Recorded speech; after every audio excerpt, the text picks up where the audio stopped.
The Earth. It's home to 193 countries. But what if I told you yours could be the next one? Sounds crazy, right? Well, it might be easier than you think. In today's video, we're breaking down what it actually takes to create a nation of your very own. Spoiler, it's not as impossible as it sounds, but it's definitely not simple either. Let's dive in and see how you could become the founder of a brand new country. There's no official guidebook for starting your own country, but there are a few things you absolutely need. And the first one is land. You need a clearly defined piece of territory that doesn't already belong to another nation, or at least one that no country will bother to fight you over. The problem is, there's not much free land left on Earth, but surprisingly, there are still a few places out there. These areas are called terra nullius, which means nobody's land. And right now, there are exactly 3 of them. First up is Bir Tawil. It's a 2,060 square kilometer stretch of desert on the border between Egypt and Sudan. And here's why it's so unique. Back in 1899, a straight political boundary was drawn between the two countries. Just a few years later, in 1902, a different administrative boundary was created, which curved around based on how the land was actually used by local tribes. Egypt insists the straight 1899 line is the real border. Sudan insists the 1902 line is correct. The result? Both countries claim the Halayeb Triangle, a piece of land by the Red Sea. But that leaves Bir Tawil, just south of it, completely unwanted. So neither Egypt nor Sudan claims it. And of course, people have tried to make it their own country. In 2014, Jeremiah Heaton, a farmer from Virginia, traveled to Bir Tawil and declared it the Kingdom of North Sudan. Also, his daughter Emily could officially become a princess. Since then, others have also claimed Bir Tawil, but most of those nations exist only on the internet, declared from thousands of miles away. The second is way down in Antarctica, Byrd Land. At more than 1.6 million square kilometers, it's the largest unclaimed territory on the planet. It's so remote that no country has ever bothered to claim it. And because of the Antarctic Treaty, the whole continent is reserved for science and peace, so you can't actually turn it into your private kingdom. And finally, there's a tiny disputed patch of land along the Danube River between Croatia and Serbia. Serbia says the border should follow the river itself, while Croatia insists it should follow old land records. The disagreement leaves behind small pockets of land that neither country officially recognizes as their own.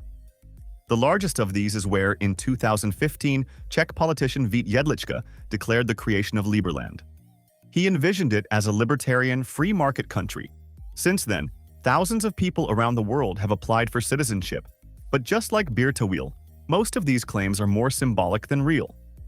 Liberland is still unrecognized, and if you try to settle there, you'll likely be stopped by Croatian border police. If you can't find free land on Earth, why not look at the sea? Over the years, a few daring people have tried to create their own countries on the water, and some of the stories are wild. Take Sealand, for example.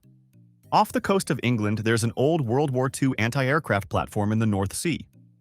In 1967, a man named Paddy Roy Bates took over the platform and declared it the Principality of Sealand.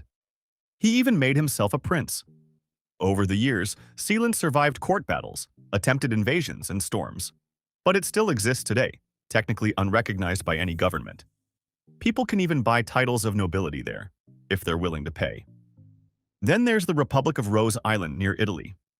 In 1968, an engineer named Giorgio Rosa built an artificial platform in the Adriatic Sea and declared it an independent republic.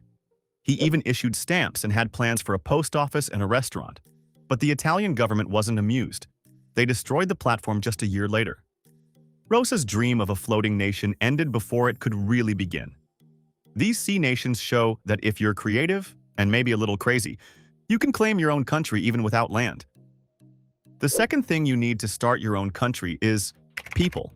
You need permanent residents, people who actually live there, not just visit for a weekend. But here's the good news. You don't need millions. In fact, you can start really small. Take the Vatican, for example. It's the world's smallest country with just about 800 residents. That's smaller than some apartment buildings. So, when it comes to population, think quality over quantity. A tiny, dedicated group of citizens is all you really need to get started. Next up, a constitution. Don't worry, it doesn't have to be some long, complicated legal tome. You just need a basic set of rules for your country, how it's run, what citizens can do, and how decisions are made. For example, Iceland's entire constitution is only about 4,000 words long. To put that in perspective, that's about the same length as this entire video. So when it comes to creating your own country, a simple, clear constitution is more than enough to get started. The fourth thing you need to start your own country is a government. This is where you decide how your nation will be run.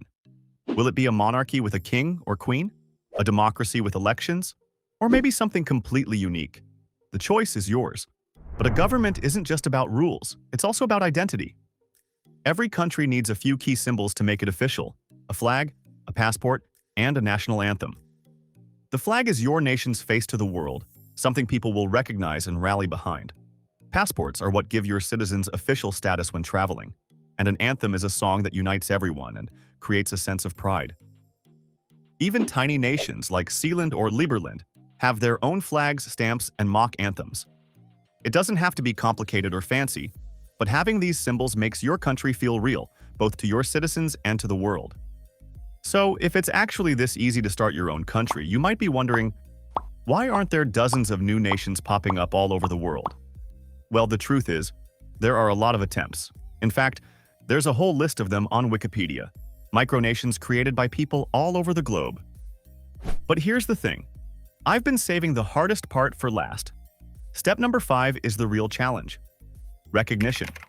No matter how perfect your land, government, or flag is, your country isn't officially a country until other nations actually recognize it. And that, as you'll see, is the part that stops most micronations from ever being taken seriously. To become an official country, you need to be recognized by the United Nations. That means a vote, and it's not just any vote.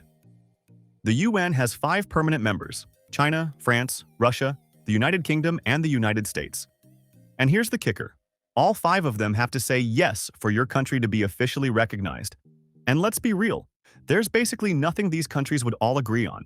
So even if you've managed to claim land, create a government, design a flag, and gather citizens, this is the step that can completely crush your dream of becoming a recognized nation. Some of the most well-known examples of places stuck in this limbo include Kosovo, Taiwan, and Palestine. Kosovo declared independence in 2008, but not all UN members accept it. Taiwan operates like a country, with its own government and economy, but most nations don't officially recognize it because of China. And Palestine has partial recognition, but many UN members, including some powerful ones, don't formally recognize it as a sovereign state. But it's not all impossible. Some new countries do manage to get recognized. Let's look at the 3 newest members of the United Nations. Timor-Leste, also known as East Timor, became a United Nations member on September 27, 2002. After years of conflict and a long struggle for independence from Indonesia, the people of Timor-Leste finally gained international recognition for their hard-fought freedom. Montenegro officially joined the UN on June 28, 2006, following a referendum on independence after the breakup of Yugoslavia. The vote went in favor of independence, and the country quickly gained recognition, becoming the world's newest nation at the time. And then there's South Sudan, the world's youngest country. After decades of civil war in Sudan, South Sudan declared independence in 2011. It was finally recognized by the UN on July 14, 2011, becoming the 193rd member state. Now here's something interesting. There's a region called Somaliland in the Horn of Africa. It has its own government, army, passports, and even its own currency. In many ways, it functions just like South Sudan did at independence. The only difference? South Sudan got recognized by the UN, while Somaliland hasn't. Recognition isn't just about what you do, it's also about global politics, timing, and who's willing to say yes. So, to sum it all up, starting your own country is easier than you might think. You need land, people, a constitution, a government with a flag, passport, and anthem. And finally, the hardest part, recognition. Many have tried, from Bir Tawil and Liberland, to see micronations like Sealand, but getting the world to say yes is the real challenge. The moral? Dreaming big is fun, and creativity can take you far. But in the real world, politics and recognition make it much harder than just claiming a piece of land.